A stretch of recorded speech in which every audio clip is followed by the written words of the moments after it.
There are three things you need to know about Metal Gear Solid 4.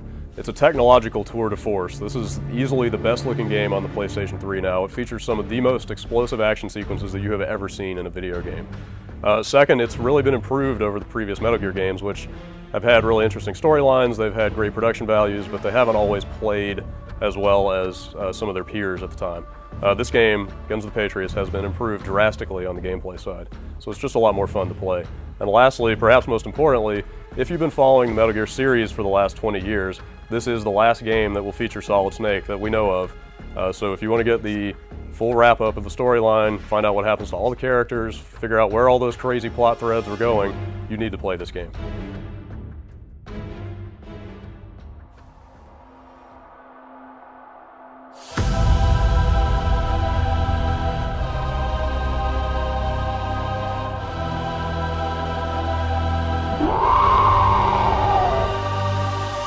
Ever since the first Metal Gear Solid on the PlayStation, this has been a series that's been pushing the hardware that it's running on. So going into Metal Gear Solid 4, I expected it was going to be a good looking game, but nothing could have prepared me for how good it looked. It's not just the non-interactive cinematics in the game that look so amazing, although that has always been one of the series' high points.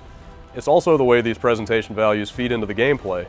You know, there are a lot of exciting, action-packed cinematics in the game, but unlike in the last games, they actually feed directly into the gameplay. There's no cuts, there's no loading time, it just seamlessly swings the camera around behind Solid Snake, pops up a few heads-up display elements, and you're in the action.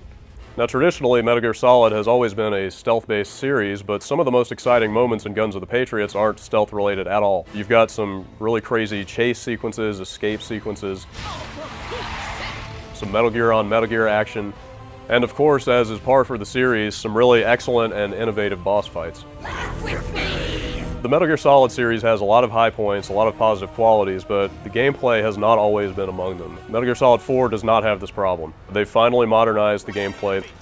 They've brought it in line with other modern third-person shooters, so you've got a fully controllable camera, you can swing it right around behind Solid Snake. There's a Gears of War style over-the-shoulder aiming mode in here now, and you can go to a first-person aiming mode that also lets you move around, which is another first for the series.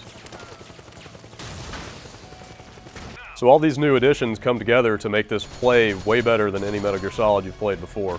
All of these control updates combine with an increased focus on run and gun action, so you can actually get out in the battlefield and just shoot guys in the face if you really feel like it. But if you still want to play this as a purely stealth action game, you're free to do that. Another new change to the gameplay takes a cue from some Western military-themed games like the Call of Duty and Rainbow Six series. Like in the previous games, you can collect a mountain of assault rifles, shotguns, pistols, and that sort of thing. But unlike in the last games, you can now also get all kinds of upgrades to slap onto those weapons. There's a new character, it's a real smooth-talking kind of weapons salesman guy named Drebin, who shows up and lets you buy stuff from him, such as flashlights, laser sights, scopes. There's all kinds of stuff you can add to your weapons to tailor them to the way that you want to play the game. Is the hider CQC compatible? The beauty of this sucker is that it's got a lot of customizable parts. So the storyline here starts off in the Middle East. A very aged Solid Snake has been called once again out of retirement and sent over because Liquid Ocelot has been spotted in the area. Snake's basically on a wet work assignment here. He's just out there to kill Liquid, that's all this is about.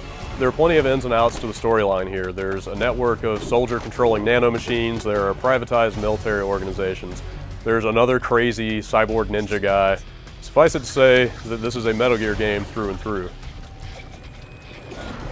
Now the most important thing about this game as the last game in the Metal Gear Solid series is, does it bring closure to the storyline?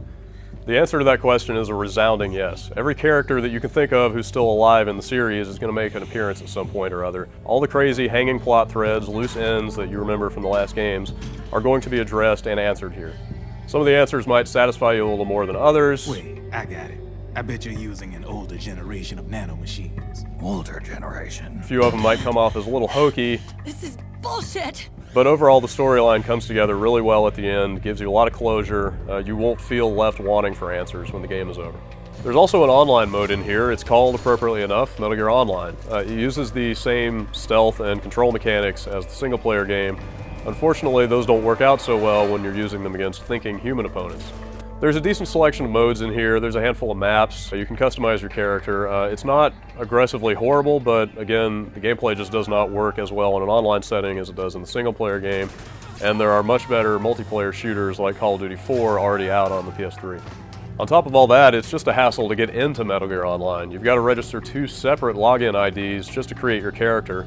Once you've done that, you can only make one character unless you pay more money to make more character slots. And Konami's already selling some other little trinkets for the online experience too, so it seems like this is going to be kind of an ongoing profit vehicle for them in the future. This is bullshit! If there's one thing you can say about Metal Gear Solid 4, it's a one-of-a-kind experience. It looks phenomenal. It's the best-looking game on the PlayStation 3 right now, or really any platform.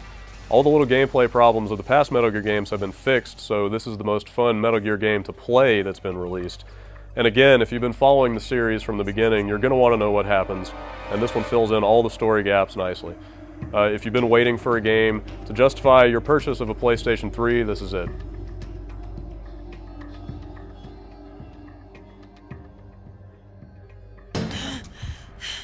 This is bullshit!